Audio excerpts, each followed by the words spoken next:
Início à nossa conversa da noite de hoje. Sejam todos bem-vindos, sejam todos bem-vindos.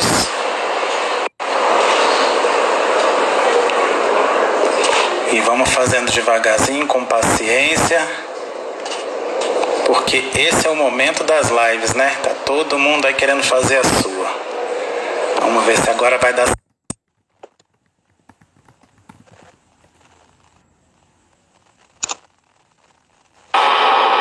Parece que sim. Oi, Ju. Olá. Tá me ouvindo bem?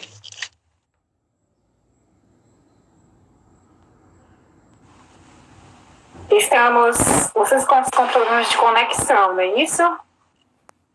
É o que eu estava falando, né? Tecnologia é assim, nessa época todo mundo está usando ao mesmo tempo, então sempre dá uma sobrecarga, mas vamos com paciência. Eu consigo te ouvir, mas a tua voz bem aqui para mim. Eu gostaria Pronto. se as demais pessoas que estão participando conseguem me ouvir perfeitamente.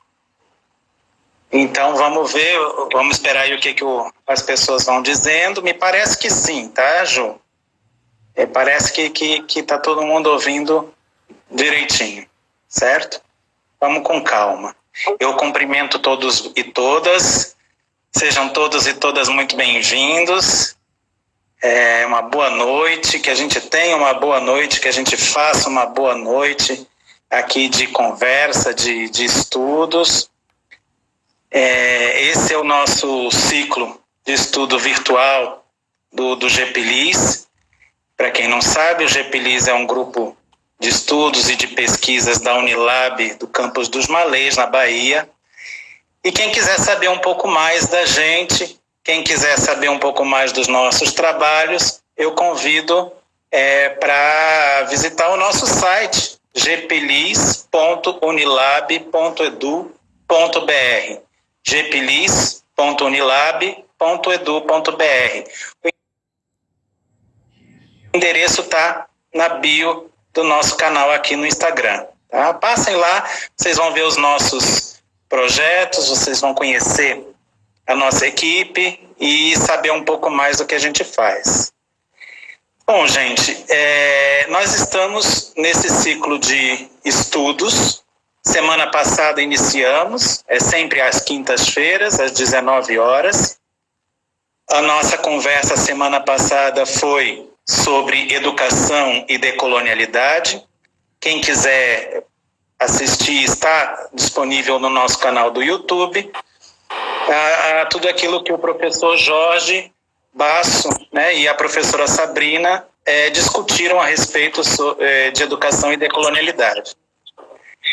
Na próxima quinta-feira, eu já deixo o convite para vocês, nós teremos no dia 21, então, também às 19 horas, o início das discussões sobre a BNCC, a Base Nacional Comum Curricular. Então nós vamos falar sobre idas e vindas da BNCC. Vamos falar sobre isso? Esse é o tema que a professora Camila Tribes vai estar conversando aqui, e quem vai fazer a mediação é a nossa queridíssima Sabrina, né? Nossa professora Sabrina. Então fiquem todos convidados, todos e todas, para conversar com a gente na semana que vem. Estou assim, com problema de Fique tranquila. Não, fique tranquila, Juscelia. Tá dando para ouvir. Eu não estou conseguindo ouvir o Alexandre, mas posso falar? Calma, já vou lhe dar. Consegue me ouvir? Já vou lhe dar a palavra. Por favor, escrevam. Já vou lhe dar a palavra. Hoje nós vamos ter a conversa, então, sobre escola sem partido e projeto do Estado teocrático, com a queridíssima professora Juscelia. Oi, Ju.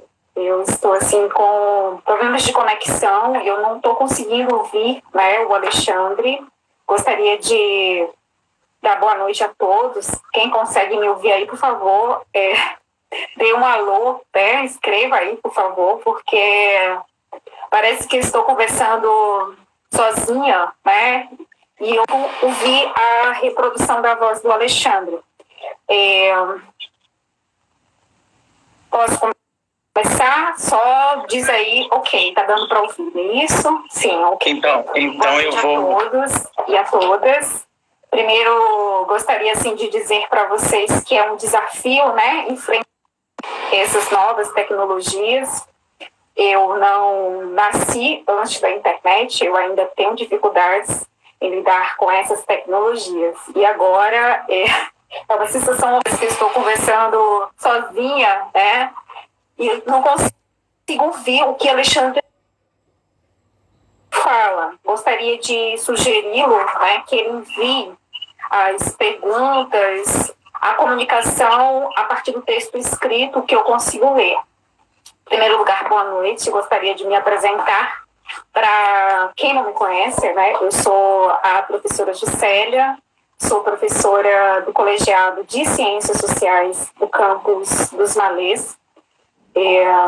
Trabalho no curso de Ciências Sociais e no bacharelado de Humanidades. Esse tema que eu irei apresentar para vocês hoje, o Escola Sem Partido e o projeto do Estado Teocrático, ele não faz parte do meu tema de pesquisa no GEPLIS.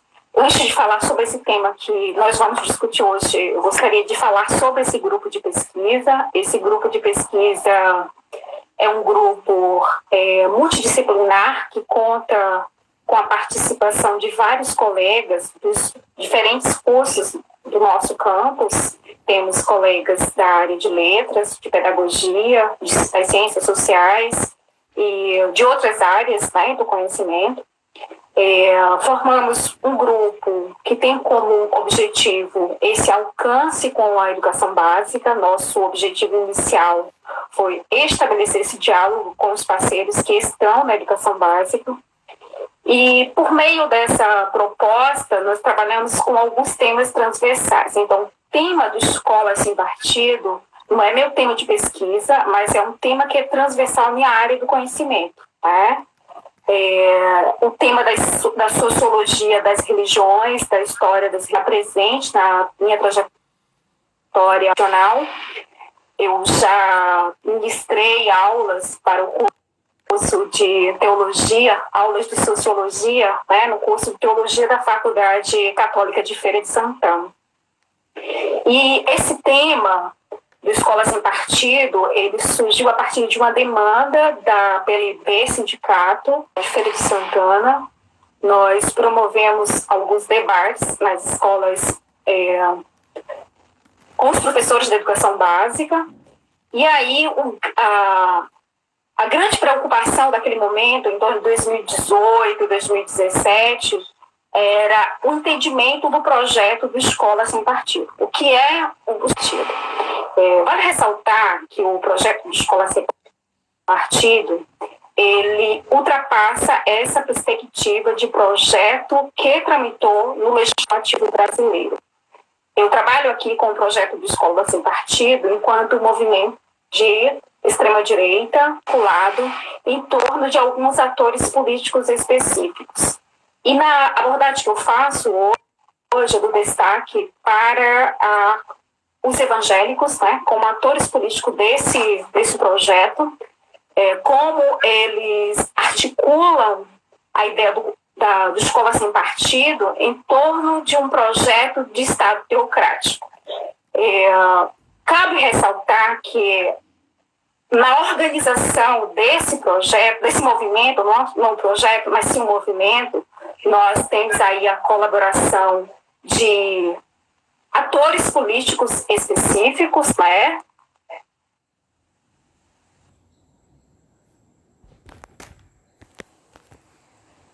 Ixi, gente, parece que a gente está tendo um probleminha aqui com a internet da Juscelia, com a conexão dela. Vamos esperar um pouquinho para tentar reaver, tá? Fiquem tranquilos que vai dar tudo certo. No final sempre dá tudo certo. Quem sabe ela voltando, ela não vai...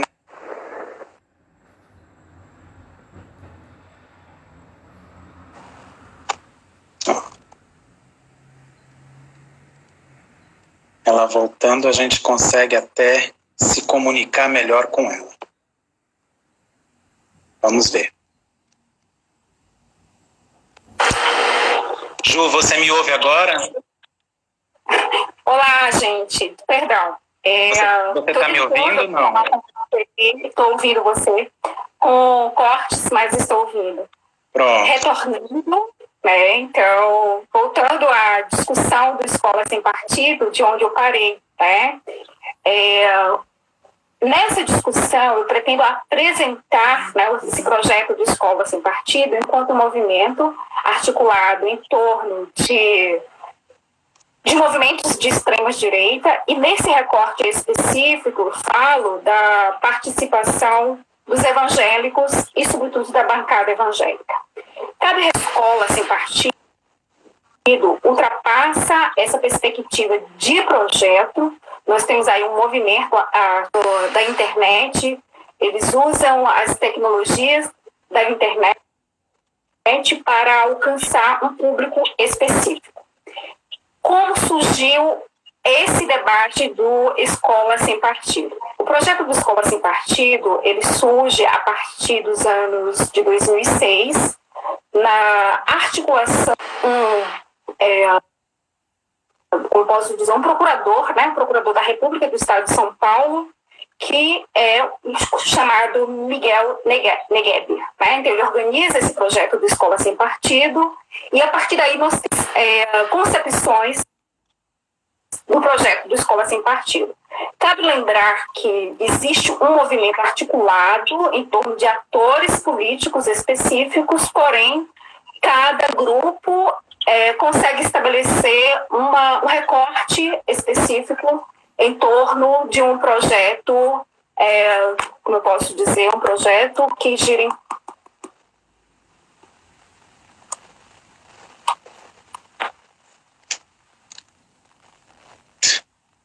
Ela caiu de novo, gente. Vamos lá, vamos continuar tentando, que nós aqui somos resistência. Apesar de você, amanhã há de ser outro dia. Vamos esperar só mais um pouquinho ela conseguir se restabelecer.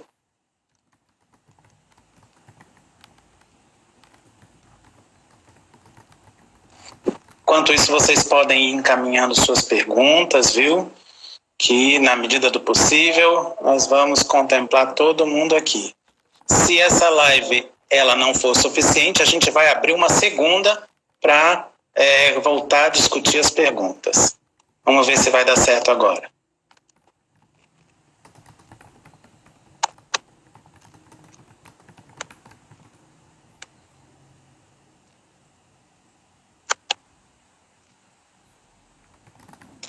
Está aguardando aqui ela.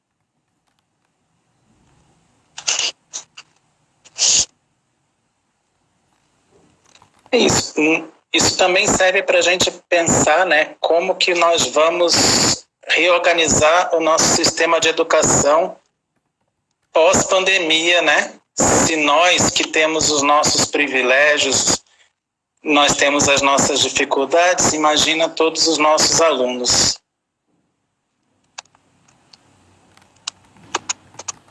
Calma, Ju, vai dar tudo certo. Isso, Xangô na luta, vamos lá. Gente, por favor, consegue me ouvir? Sim, tá tudo certo.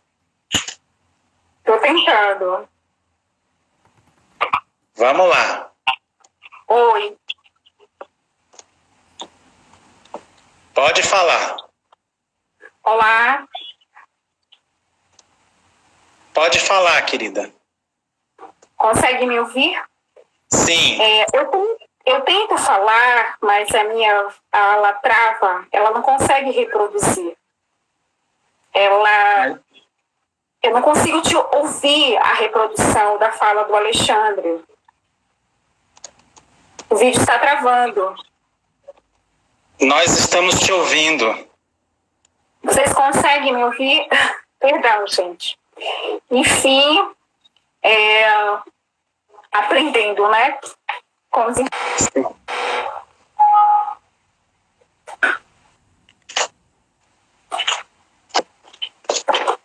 Já tentei estabelecer conexão via dados, só que não funciona. Mas, enfim, continuando, né? A minha pretensão aqui seria falar sobre o projeto de escola sem partido e como ele se articulou em torno da bancada evangélica brasileira. Cabe ressaltar que quando nós falamos do projeto Escola Sem Partido, nós falamos de um projeto que ele é plural, que ele conta com a participação de vários atores políticos. Porém, nessa proposta de live, eu gostaria só de enfatizar só o papel dos evangélicos, como os evangélicos atuam e atuaram em torno desse projeto de Escola Sem Partido. Eu tentei falar, não sei se vocês conseguiram acompanhar, eu me aproximei desse tema a partir de uma proposta do Sindicato dos Professores da Educação Básica, da PLB Sindicato. Nós promovemos vários debates, né, em torno do projeto de Escola Sem Partido no período entre 2016 e 2018, quando esse projeto tramitava no Congresso. Cabe lembrar que o projeto ele começa como um movimento associado, né, a um ator específico, que é o Miguel Nagueb. Né? Então, esse procurador da República do Estado de São Paulo, ele fez um projeto e destacou alguns pontos do que ele chama de interferência lógica, de formação ideológica a partir da sala de aula. E ali ele apresenta algumas propostas que nós compreendemos como censura, né, para a educação básica. E aí, como esse projeto sai dessa perspectiva de um projeto de um ator político específico e circula em torno dos legislativos, do municipal, dos estados e até mesmo do parlamento brasileiro. Esse projeto inicial, ele foi pulverizado em mais de 60 projetos. E aí, entre 2015 a 2016, nós tínhamos uma discussão, né, na Câmara dos Deputados. Essa discussão ela não sai da perspectiva de comissão, né, ela não entra no debate, na votação, né, do nosso parlamento. Nós tínhamos uma proposta de discussão nas comissões. E para chegarmos ao ponto específico que eu trato nessa relação entre o projeto do Escola Sem Partido e o Estado Teocrático, eu gostaria de ressaltar aqui o papel da bancada evangélica, né, na construção desse projeto. Cabe ressaltar que quando nós falamos em evangélicos no Brasil, nós falamos em um grupo com algumas características diferenciadas. O tema dos evangélicos no Brasil ele é bastante estudado por colegas da área de História, de Ciências Sociais. E aqui eu gostaria de ressaltar a Elisete Silva, né, que é professora da Universidade Estadual de Feira de Santana. E os evangélicos no Brasil, partindo da construção, né, do que nós chamamos do campo religioso brasileiro. E aí nós temos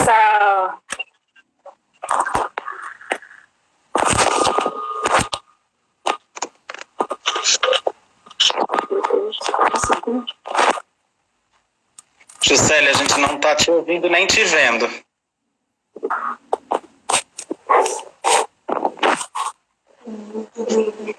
Juscelia.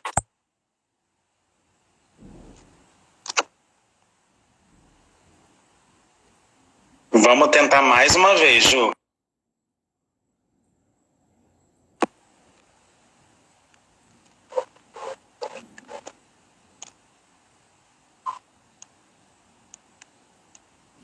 Gente, a conexão da Juscelia, ela tá com vários problemas, a gente está tentando porque a gente resiste até o final, tá?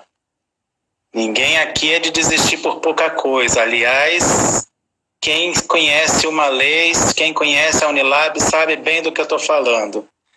A gente trabalha, a gente tira leite de pedra e faz cada coisa maravilhosa. Só o fato de você estar aqui já é um grande feito. Muito obrigado, viu, pela presença de cada um de vocês.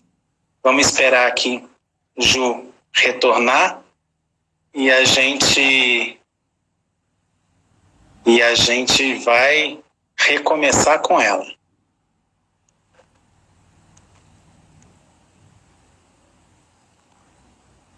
Eu já aproveito para convidar vocês para a próxima quinta-feira, a conversa sobre BNCC, o início do nosso ciclo de conversas sobre BNCC com a professora Camila Tribes e mediação da nossa queridíssima Sabrina, que eu sei que está aqui nos assistindo, nossa prof. Sabrina.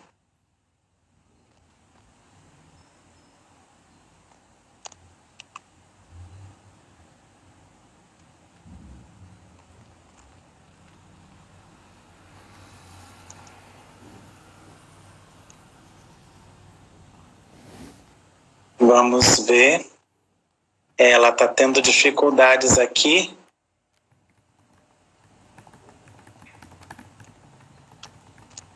Vamos tentar. Vamos ver. Mais um pouco. Meu pai Xangô, né? Não podia ser de outra forma.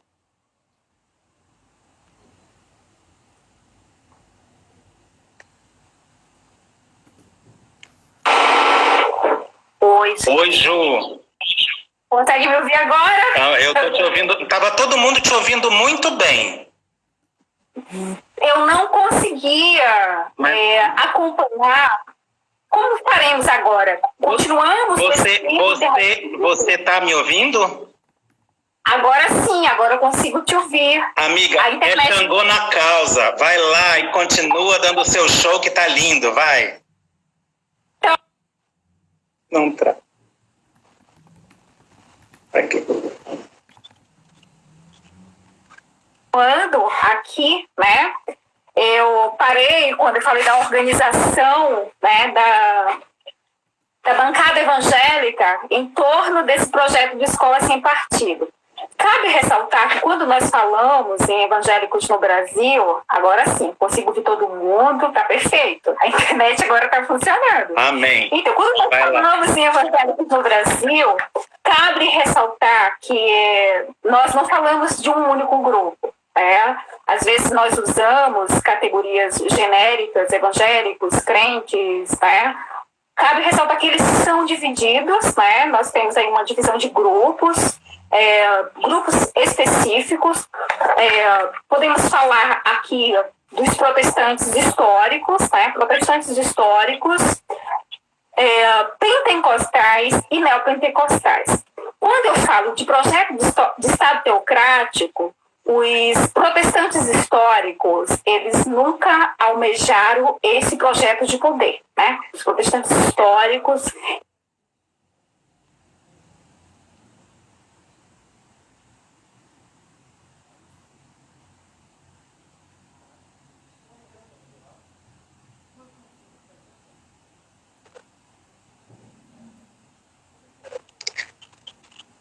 Sobre os evangélicos no Brasil, primeiramente ela trabalha com os protestantes históricos e depois ela traz uma excelente colaboração a partir do estudo da expansão da Igreja Universal do Reino de Deus, quando ela estuda o movimento neopentecostal. Aqui eu falo de século XIX, protestantes históricos. Os protestantes históricos são classificados em batistas, anglicanos, metodistas, luteranos, e eles não são os mais populares, não são os mais conhecidos. Nós não encontramos muitas igrejas dessas denominações. Eu trago, por exemplo, aqui em Feira de Santana. Feira de Santana é uma cidade que tem um número considerável de evangélicos, e as igrejas protestantes históricas não são a maioria. A partir do século XX, primeira década do século XX, você tem aí a chegada dos pentecostais ao Brasil, e aqui eu falo da Igreja Cristã do Brasil, esses que são chamados de pentecostais, segundo os historiadores das religiões, a chegada da Assembleia de Deus, Igreja Cristã do Brasil. A Igreja Cristã do Brasil E, na sequência, nós temos aí um movimento de transição do movimento pentecostal que acontece entre os protestantes históricos.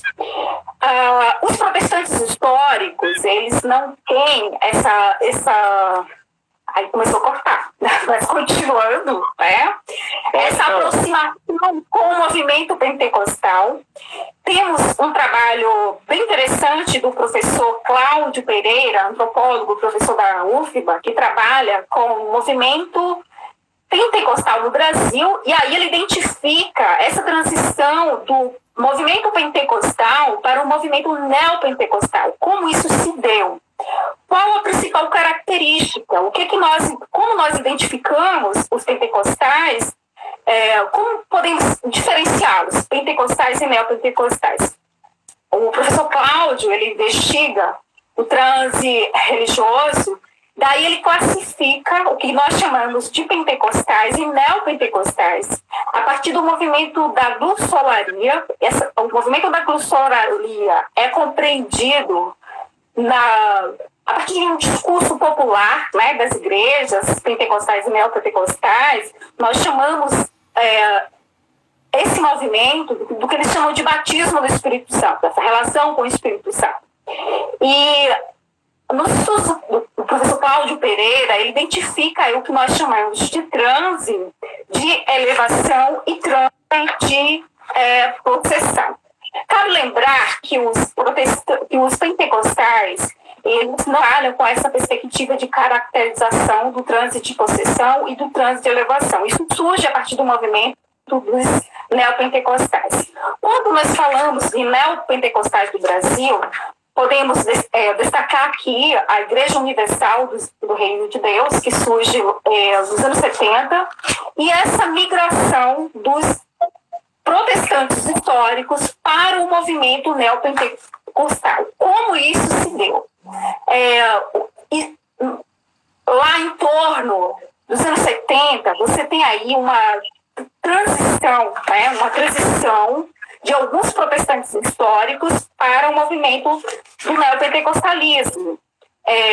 Para aquele momento, segundo o teólogo Caio Fábio, que vem desse movimento dos pentecostais, ele afirma que neste momento a igreja buscava aquilo que a igreja buscava uma nova transformação, né? Essa transformação que eles chamam no discurso cristão de avivamento. Partindo dessa perspectiva de busca do avivamento, a igreja pensava nessa popularização, né? Um movimento mais popular. A igreja tradicional protestante histórica precisava se aproximar das massas. E nessa aproximação das massas que surge aí esse movimento neopentecostal associado aos protestantes históricos. Partindo dessa relação entre protestantes históricos que se aproximam do neopentecostalismo, do surgimento da Igreja Universal, surge aí uma nova perspectiva de igreja que almeja, né, um projeto de poder. Cabe lembrar que no início aqui eu ressaltei, né, que os protestantes históricos, eles não almejavam esse projeto de poder. O que é que nós observamos? A nova teologia, que ela não está baseada simplesmente nessa perspectiva do sagrado. Ela tem um projeto de poder em torno de alguns movimentos políticos, e aí onde surge dentro da Igreja Universal o projeto da bancada evangélica. Né? A bancada evangélica, ela é pensada como parte desse projeto de poder. Né? Então esse projeto de poder, ele é voltado para uma perspectiva de ocupação inicial do legislativo à ocupação do executivo. Para alguns sociólogos e pessoas que estudam o campo religioso brasileiro, e esse projeto de poder dos evangélicos, eles alcançaram o legislativo a partir do governo de Bolsonaro. Né? Então, na última eleição, segundo os historiadores das religiões, os sociólogos das religiões, os evangélicos alcançam esse poder com a eleição do Bolsonaro. E como esse movimento se aproxima daquela perspectiva que eu cito anteriormente do Escola Sem Partido. A bancada evangélica, ela atua em torno de uma pauta moralizadora, de uma pauta voltada para os valores da família, e em torno de um debate que surge a partir dos anos 2000, de combate ao debate da diversidade. O que é que nós temos a partir do governo Lula? Né? Você tem aí uma nova perspectiva de políticas públicas, nós temos militantes que ocupam espaços na gestão, e aí surgem alguns projetos voltados para essa perspectiva da educação e da diversidade. Nesse momento, nós temos também a atuação de outros atores políticos de esquerda, né, que lutam por políticas públicas em torno das temáticas de gênero e sexualidade.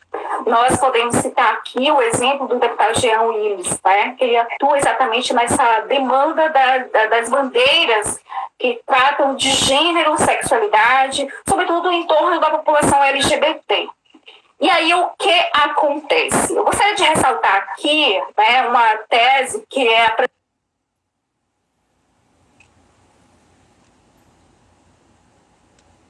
Será que modernidade, né? Então ele aborda o seguinte, que nessa construção, nesses jogos das identidades, nós teríamos aí o surgimento do nacionalismo, de movimentos extremistas e do conservadorismo, o que nós identificamos no Brasil. Em torno desses debates que tentam trazer a temática das famílias, né? Porque aí surge também um novo conceito de família, que vem do direito civil brasileiro. Aí nós trabalhamos com a perspectiva do conceito de famílias plurais, né? O que seriam as famílias plurais? Nós saímos daquela concepção de família tradicional e daí buscamos um conceito de família construído em torno de uma diversidade. E aí nós falamos de famílias que são compostas por mães, né, por pais, famílias que são formadas a partir de diversos arranjos familiares e famílias de casais do mesmo sexo. Observamos que o direito civil brasileiro ele tem um avanço, né, avança e temos algumas conquistas. Né? Parece que o poder judiciário ele consegue debater com muita facilidade, diante do poder legislativo, né, essa temática das famílias. E aí nós temos projetos voltados para a adoção de casais do mesmo sexo, casais de homossexuais. Nós temos aí um projeto que gira em torno do MEC, de algumas políticas voltadas para a educação, né? Projetos voltados para esse novo conceito de família e o trabalho dessa temática na escola. Daí onde surgiu o famoso kit gay, né? E a figura do Bolsonaro como representante dessa bancada evangélica que soube trabalhar, né? Cabe ressaltar aqui que os pentecostais e neopentecostais, eles sempre trabalham nessa perspectiva do combate ao inimigo. Antes, lá nos anos 70, nos anos 80, eles buscavam os inimigos do campo espiritual, né? Eles falam de inimigos espirituais. No contexto contemporâneo, eles identificam os inimigos a partir das temáticas que giram em torno da liberdade sexual, das temáticas que nós discutimos na escola pública. E aí surgiu, nós tínhamos uma comissão, né, uma comissão no MEC, que tentou discutir o projeto voltado para a diversidade. E aí, esse projeto que discutia a diversidade nas escolas foi batizado por Bolsonaro e outros representantes da bancada evangélica de kit gay.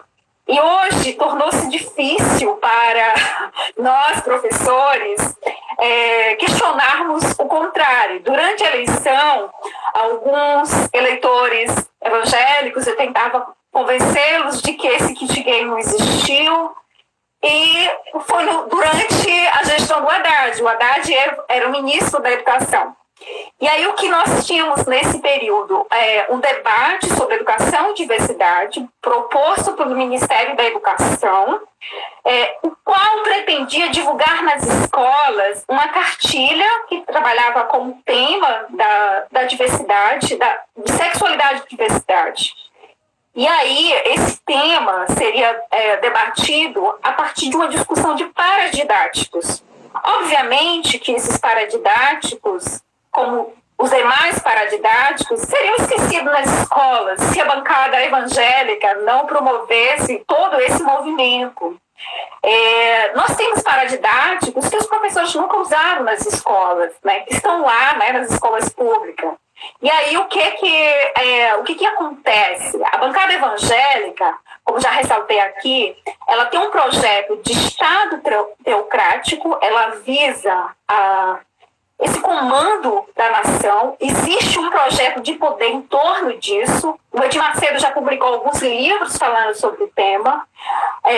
Lá nos anos 2000, nós temos um movimento que surge das igrejas batistas, as igrejas batistas vinculadas à tradição pentecostal e sobretudo as que estavam vinculadas ao movimento pentecostal. Elas migram da Convenção Batista Brasileira e formam um novo movimento teológico, diferente do movimento anterior, respaldado numa nova concepção de igreja, de liderança, de organização institucional.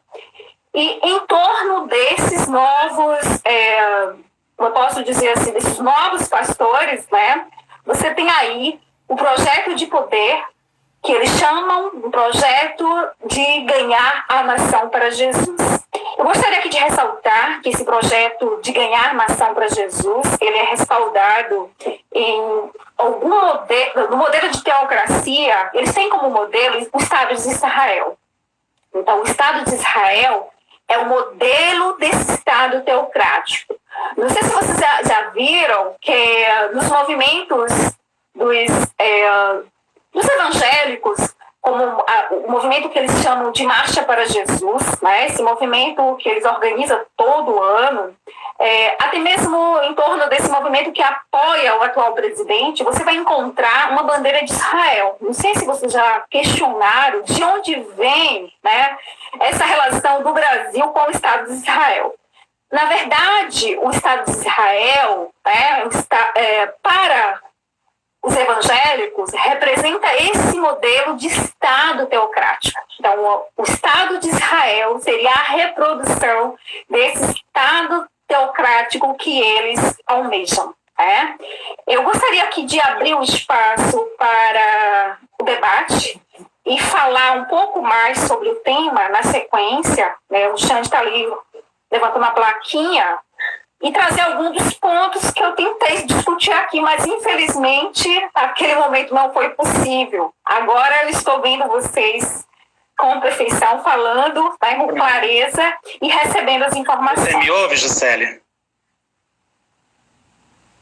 Você me ouve? Não estou te ouvindo. Você não me ouve direito? Não consigo te ouvir. Mas consegue me ler? Não consigo te ouvir. Veja se consegue ler.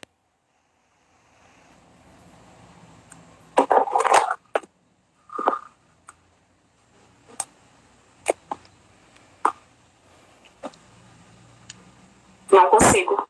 Bom. Não consigo. Então vai ser um pouco complicado para eu te repassar algumas perguntas que foram feitas, né? Vamos ver, quem sabe a sua internet vai aos poucos entrando em ordem aí. Não consigo.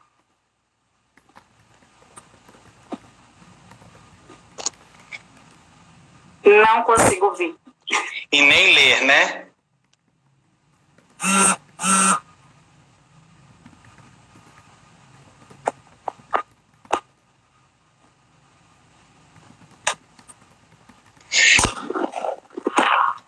Tenta colocar o seu fone, Juscelia.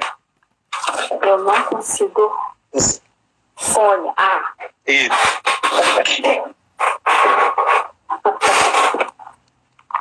Vamos ver se vai dar certo. Agora consegue me ouvir? Consegue? Não deu certo? Não. Bom, estamos todos conseguindo te ouvir e te ver perfeitamente. Não consigo. Lê. Lê. Eu não sei Libras, senão eu já estava falando com ela em Libras. Gente, não consigo ouvir.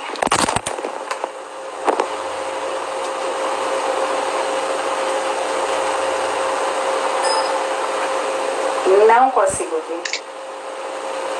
Bom, que eu vou tirar você e vou colocar você de novo. Calma. Calma. Respira. Tem que ter paciência. Gente, eu acho tão importante isso que Juscelia estava falando aqui, né? Eu tomei nota das perguntas de vocês. Fiquem tranquilos, porque a gente vai dar um jeito de resolver essas dúvidas e tudo. Mas para a gente pensar um pouco, né, que quando Juscelia nos traz a ideia de um Estado teocrático, ele é um modelo de Estado, um modelo de governança que é oposto, né, ao que nós preconizamos como o Estado laico, né, que seria um Estado democrático, seria um Estado que abarcaria todo e qualquer credo, toda e qualquer filosofia religiosa, e por isso de uma forma bem mais abrangente do ponto de vista da diversidade da sociedade, né? Eu estou tentando aqui, não vou mentir para vocês, eu estou enrolando vocês aqui, que eu estou tentando botar a Juscelia de volta, né? Tentando falar umas coisas inteligentes, assim, para vocês ficarem aí prestando atenção, não desistirem, e assim a gente mantém a nossa conversa. Mas, dando continuidade às coisas que eu estava dizendo, né, um Estado um Estado teocrático que preza valores familiares. E aí a gente pergunta qual família, e a Juscelia bem explicou aí uma diversidade de famílias, de modelos familiares que a diversidade da nossa sociedade preconiza, né? Enfim. E uma questão seria, e uma questão para nós realmente pensarmos juntos, como trabalhar valores, né? Como lidar com os valores e como lidar com as questões de um convívio social, sem que para isso a gente tenha que privilegiar um determinado credo e, ao mesmo tempo, desprivilegiar outros tantos, né? É isso que esse é o nosso grande desafio. E a ideia do Estado laico, ele é justamente... Consegue agora, amiga? Sim, consigo, por favor. Ótimo, fique tranquilo. Eu estava aqui conversando com nossa plateia aqui, justamente sobre as coisas que você amarrou ali, né? O Estado laico como um Estado antidemocrático, que ele acaba apagando e impedindo que se estabeleça e que a diversidade da nossa sociedade exista, né?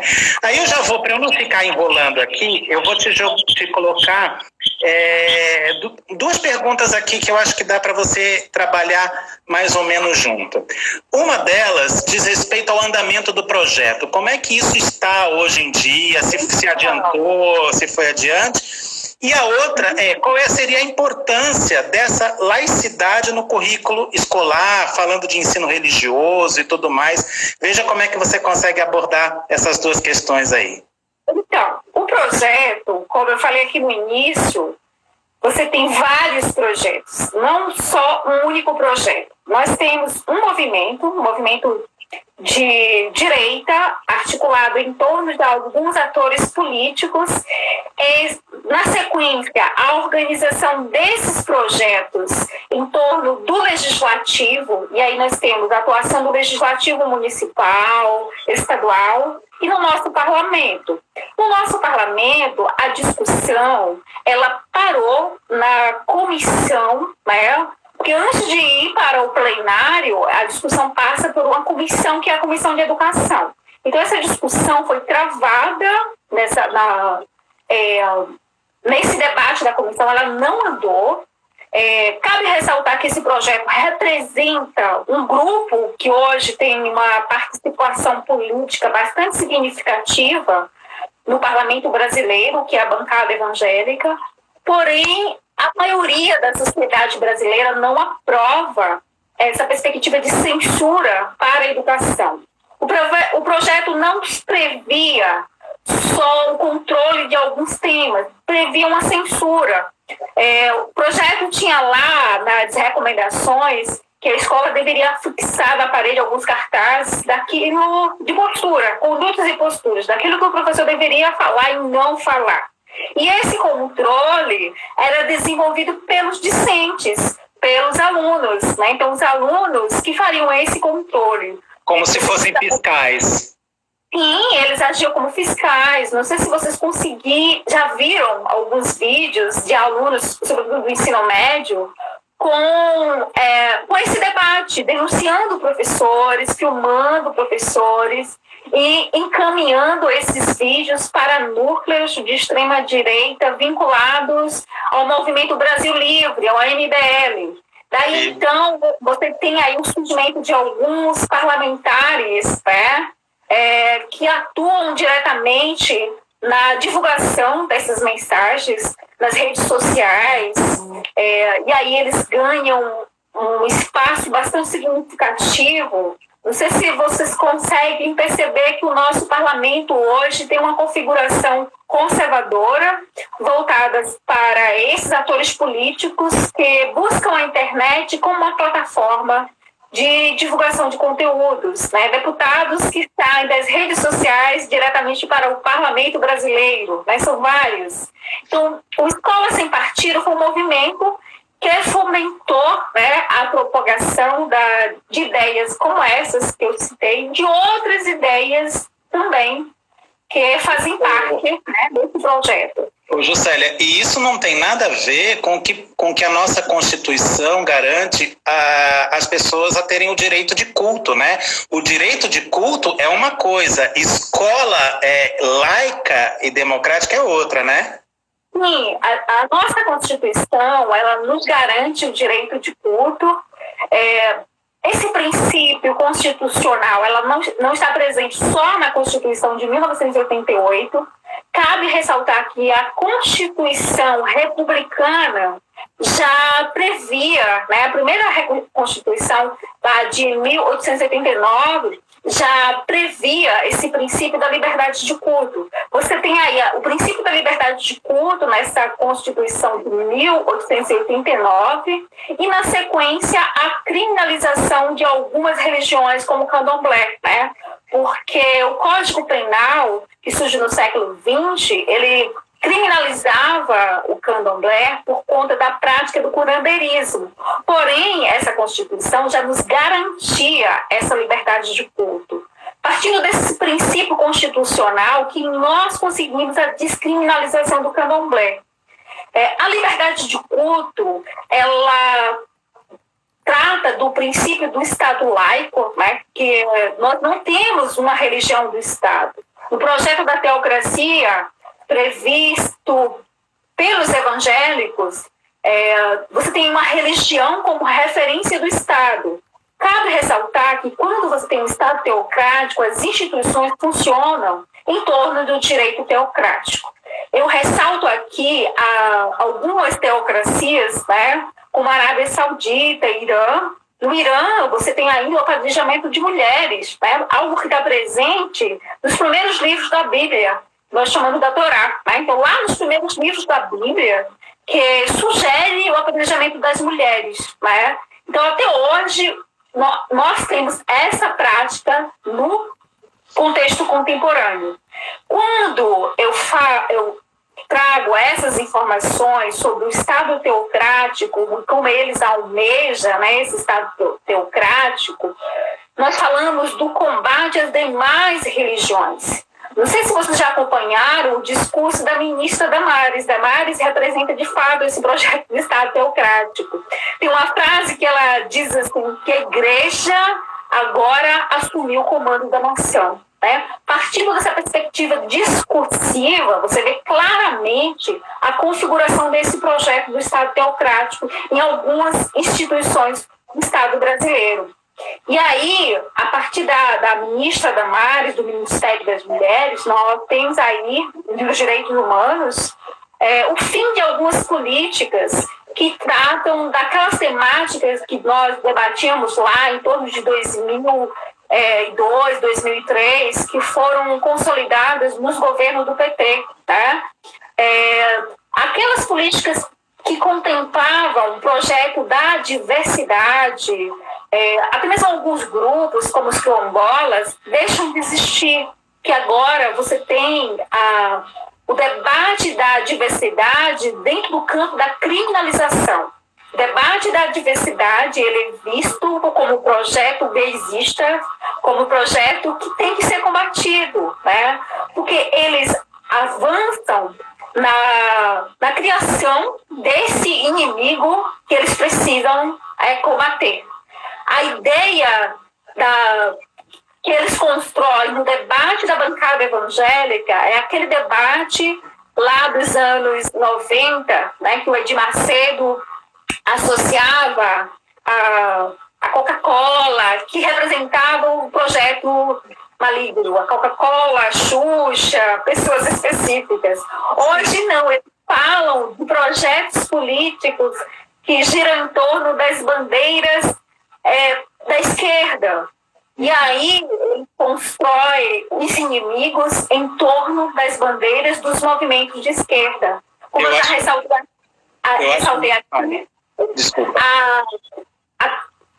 A tese do Stutterholm, quando ele mostra o debate da diversidade da sociedade híbrida, o surgimento do movimento extremista.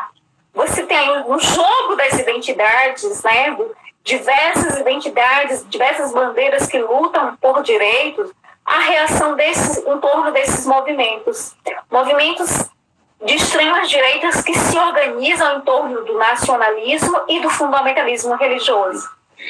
O que eu ia comentar, Jocélia, é que eu acho importantíssimo você tocar tanto nos exemplos islâmicos, quanto nessas associações que uma teocracia específica vem fazendo, né, ao longo da nossa história, para a gente entender que nós não estamos falando de algo específico contra uma determinada ideologia religiosa. Nós estamos falando de uma ideologia religiosa que se autolegitima capaz de governar e controlar, governar as pessoas, governar os comportamentos dentro de determinados padrões que não se encaixam naquilo que a gente entende hoje como sociedade, né? Então foi muito legal você ter colocado essa perspectiva islâmica para a gente perceber que o que nós estamos falando é de um conservadorismo religioso e não de uma religião específica, porque os espaços religiosos eles também têm que ser democráticos e diversos. As religiões elas precisam coexistir, mas o Estado ele é para todos, né? A educação ela é para todos. No debate sobre o Estado laico brasileiro, o que nós identificamos? Que o Brasil sempre teve dificuldades em criar essa concepção de Estado laico. Nós temos Estado laico que ele ainda traz as reminiscências de uma religião que está associada ao colonialismo. A Igreja Católica está muito presente nas nossas regras institucionais. E o Brasil sempre teve esse diálogo, né, com os movimentos religiosos. Agora, o que nós identificamos hoje é uma perspectiva de relação com essa concepção de Estado teocrático, agora com novos discursos. Você percebe de uma forma mais clara a intolerância religiosa, o combate ao outro, que não tenha uma religião próxima daquela religião que é defendida por esse grupo religioso.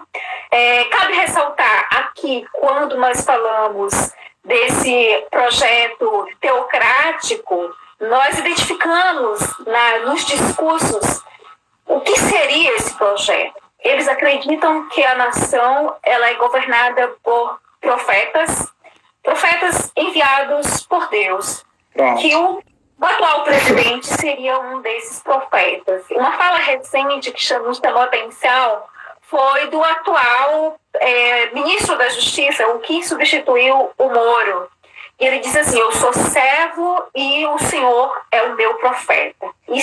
Aquilo, para algumas pessoas que não acompanham esse debate do Estado teocrático pensado em torno dos evangélicos, é um absurdo, né? Num discurso institucional, essa fala, mas ali a reprodução dos ideais políticos desse grupo.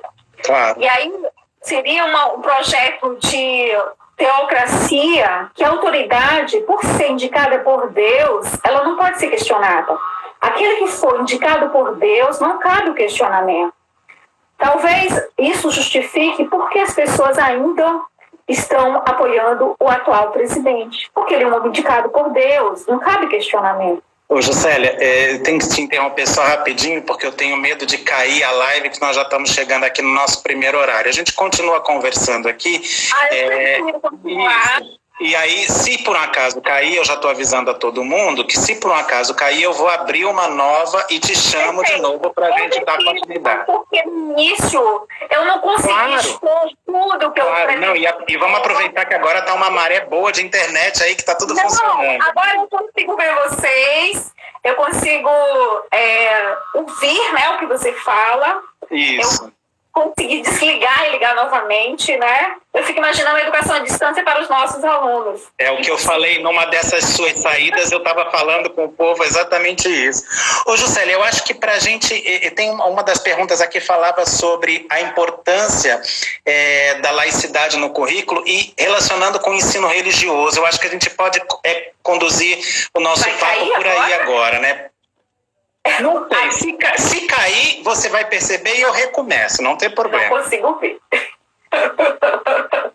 Eu só consegui a parte que fala da laicidade do currículo e do ensino religioso. Isso. Vamos falar de ensino religioso no Brasil. Essa disciplina, ela entra no currículo brasileiro como disciplina optativa. Porém, o que seria uma disciplina optativa na educação básica? Né? Já trabalhei na educação básica, inclusive com essa disciplina, porque no início da nossa carreira, nós que somos da área de humanas, o professor que está começando a carreira pega o que sobra na escola. E sempre sobrava ensino religioso para mim no início da minha carreira. E aí vem esse questionamento, né? O que é trabalhar em ensino religioso? Não tínhamos uma proposta curricular definida nas escolas e geralmente os professores trabalhavam a partir de sua perspectiva de religião. Quando eu trabalhei essa disciplina de educação básica, eu sempre procurava um viés para a história das religiões. Eu trabalhava com história das religiões, a história das religiões politeístas, o que seria uma religião monoteísta, as grandes religiões monoteístas, daí eu falava do cristianismo, do judaísmo, do islamismo,